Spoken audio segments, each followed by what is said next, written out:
बहू की ताने पार्ट 2। मीनल के ससुराल से मामा जी तो चले गए, लेकिन मीनल की ताने मारने की आदत नहीं गई।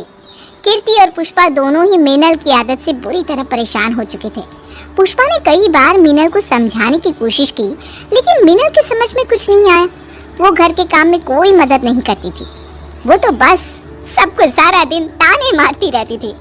कुछ ही दिनों में पुष्पा का जन्मदिन आने वाला था, तो कीर्ति ने अपनी सास के लिए जन्मदिन की पार्टी रखने के बारे में सोचा। कीर्ति कई दिनों से पार्टी की तैयारियों में जुट गई थी। उसने खुद अपने हाथों से पुष्पा के लिए केक बनाया था।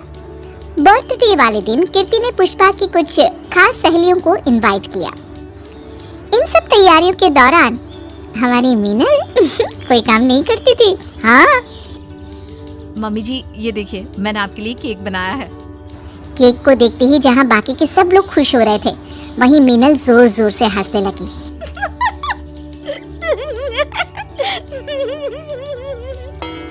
अरे मीनल, ऐसे क्यों हंस रही हो? क्या बताऊं मम्मी जी, मेरी तो हंसी नहीं रुक रही। अरे लेकिन हुआ क्या है, बताओ तो सही। ये केक बनाने के लिए कीर्ति भाभी इतने दिन से पागलों की तरह लगी हुई थी।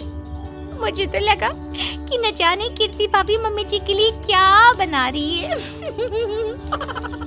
अरे इतने प्यार से मेरी बहू ने मेरे लिए केक बनाया और तुम उसे ताने मार रही हो। थोड़ी तो शर्म करो, खुद तो कुछ करती नहीं और कीर्ति को हर काम के लिए ताने मारती रहती हो। अपनी सास की बात सुनकर मीनल चुप हो गई। पार्टी खत्म हो गई और सब लोग अपने घर चले गए। मीनल के पार्टी वाले बिहेवियर से पुष्पा और कीर्ति दोनों ही बहुत अपसेट थे, लेकिन उन्होंने मीनल से कुछ नहीं कहा। कुछ दिनों के बाद पुष्पा ने अपने मोहल्ले की सहेलियों के साथ रोज सुबह योगा करने का प्रोग्राम बनाया। ये खबर जैसे ही मीनल के कानों तक पहुंची, तो वो भी अपनी सास के पीछे पीछे पार्क में पहुंच गई और अपनी सास को सबके साथ योगा करते हुए देखने लगी। अपनी सास को पार्क में देखकर मीनल अपने घर लौट आई। जब मीनल की सास पुष्पा अपने घर आई, तो मीनल ने उसे देखते ही मुस्कुराते हुए कहा, वैसे मम्मी जी बात तो सही है, सुबह सुबह घर से निकल जाओ ना, तो काम से भी फुर्सत मिलती है और सेहत भी बनी रहती है। तुम कहना क्या चाहती हो बहू? अरे मम्मी जी, यही कि आप कितना अच्छा काम कर रही हैं। बस सुबह सोकर उठती है और निकल जाती है जूते पहनकर अपनी सहेलियों से मिलने। मैं अपनी सहेलियों से मिलने नहीं जाती बहू, योगा करने जाती हूँ। अब मेरी उम्र हो गई है, अब अगर सेहत का ध्यान नहीं रखा तो बिस्तर पकड़ कर बैठ जाऊंगी। मम्मी जी, आप तो ऐसे बोल रही हैं जैसे आप सारा दिन काम करती हैं। घर में सारा काम तो मैं और कीर्ति भाभी करते हैं। तेरे जैसी ताने मारने वाली बहू के साथ तो मैं काम कर भी नहीं सकती। अगर रसोई में आई तो तू पूरा दिन मुझे ताने ही मारती रहेगी। हाँ मम्मी जी, बहाना अच्छा है वैसे काम से बचने का।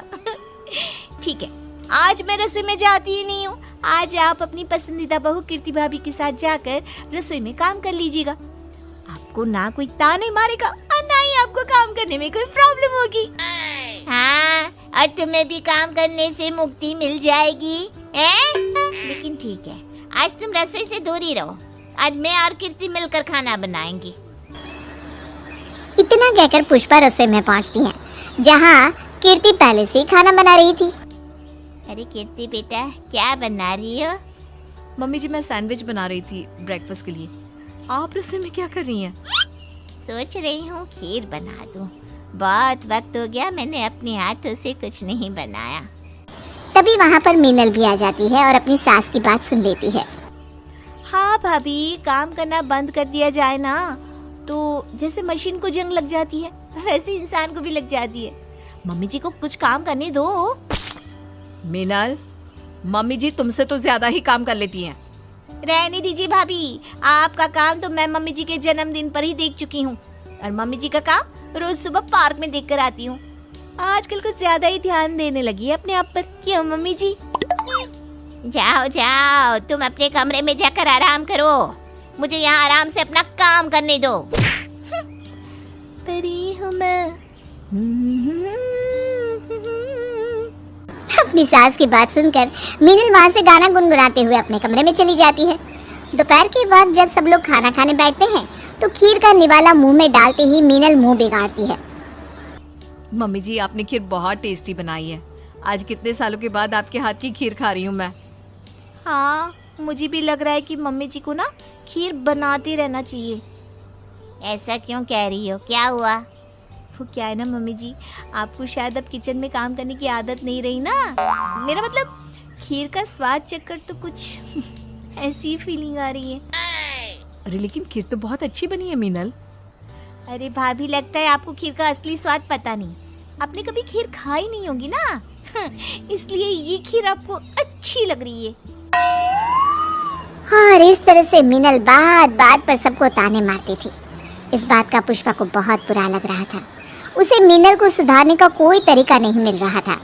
अगले दिन जब मीनल सोकर उठी तो उसे देखा कि घर में एक बहुत ही कड़क मिजाज दिखाई देने वाली बुजुर्ग सी औरत बैठी हुई है। आओ बहू, इनके पैर छुओ। तुम इनसे कभी मिली नहीं ना, ये दूर के रिश्ते की बुआ जी है। आजकल तो पास के रिश्तेदार घर नहीं आते, तो दूर के रिश्तेदारों को कोई कैसे पहचानेगा। ये कैसे पैर छू रही हो? तुम्हें ठीक से पैर छूना नहीं आता क्या? जाओ मेरे लिए बढ़िया अदरक की चाय बना कर ले आओ। मीनल चुपचाप वहाँ से चली जाती है। चाय पीने के बाद बुआ जी मुंह बिगाड़ते हुए मीनल की तरफ देखती हैं। क्या हुआ बुआ जी? चाय में अदरक डाला है या अदरक में चाय? लगता है अदरक कुछ ज्यादा ही सस्ती है इन दिनों। नहीं तो बुआ जी, ऐसी कोई बात नहीं है। अच्छा ठीक है, चलो अब एक काम करो, जल्दी से मेरे लिए नहाने का पानी गर्म करो। पाँव में मेहंदी नहीं लगी ना, जरा जल्दी जल्दी पैर चलाओ। ये भगवान, ये बुआ है या तानों की दुकान? सीधे मुंह तो बात ही नहीं करती, और ये ऐसे मेरे पीछे क्यों पड़ी हुई है? मैंने क्या किया? बुआ जी जैसे ही बाथरूम में पहुंची वैसे ही मीनल को जोर से आवाज देने लगी। मीनल घबराती हुई उनके पास पहुंची। क्या हुआ बुआ जी? तुम अपने घर में चाय से नहाती हो क्या? नहीं तो बुआ जी, आप क्या कहना चाहती हैं? इतना गर्म पानी भर कर रखा है चाय जैसा, क्या है ये? सॉरी बुआ जी, गलती हो गई। अंग्रेज चले गए पर सॉरी का ठेका तो हमारी मीनल बहू को देकर गए।